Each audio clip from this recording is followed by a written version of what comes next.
A pleasure to meet y'all at last, and welcome back to Survival of No Limits.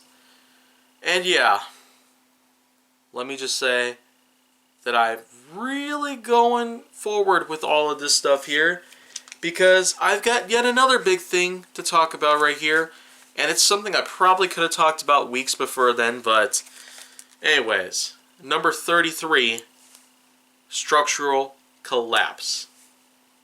Yeah. Well, what can I possibly say about structural collapse? Well, first of all, it doesn't matter how old a place might be. It could be older than most of history as we know it. It could be younger than you think. Or, of course, it could be somewhere in between. Where I'm at right now has been around for more than 50 years. Not even close to 60. But, of course, you'll pretty much get the generalized approach that I'm pretty much bringing on here.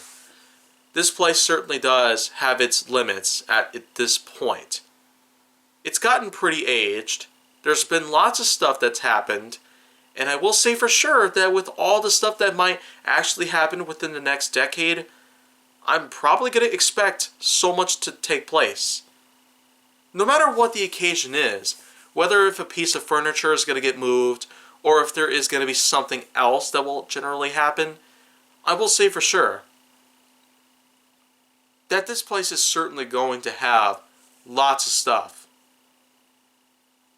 Lots of stuff might go, lots of stuff might stay. We might be doing a lot of other changes to this place, whether it be for renovation related purposes, or if it would be for something different.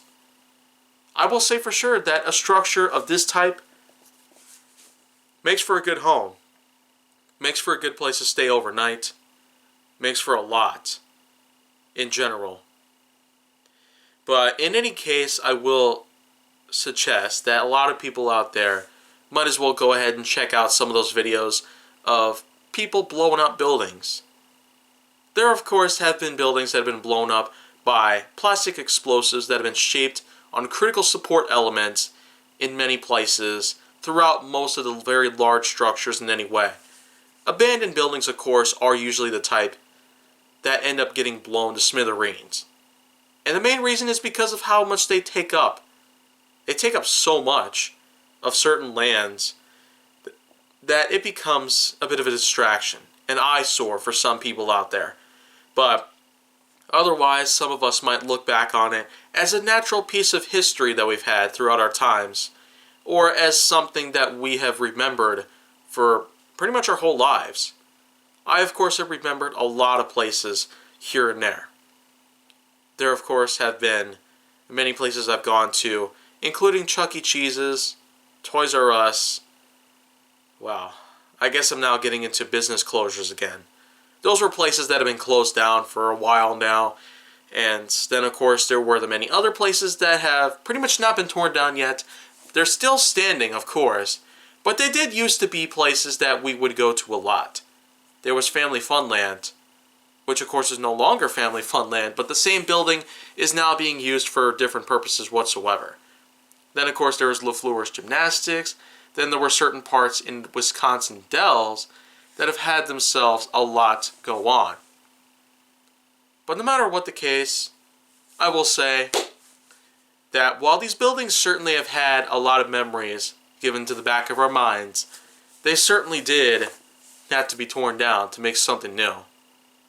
And I don't really blame a lot of people out there for not wanting change to happen, but change is good.